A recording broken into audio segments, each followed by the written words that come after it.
And so the first thing an investor ought to ask themselves before they buy a stock, even before we get to price and so on, is this within my circle of competence? Now, circle of competence is a very important concept, one of the most important concepts in investing. A person like Warren Buffett would consider something like 95% of stocks outside his circle of competence.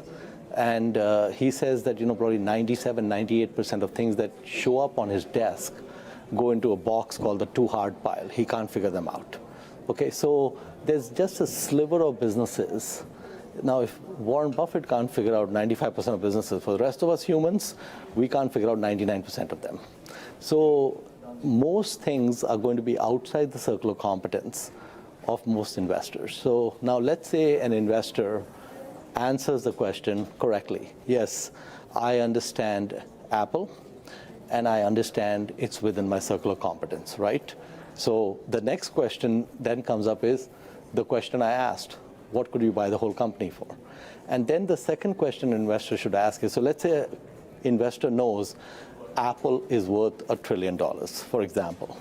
So the question I would ask them is that if your family had a fortune of $4 trillion, would you be willing to put 1/4 of that fortune into Apple? And if the answer is yes, buy the stock. If the answer is no, don't buy a single share.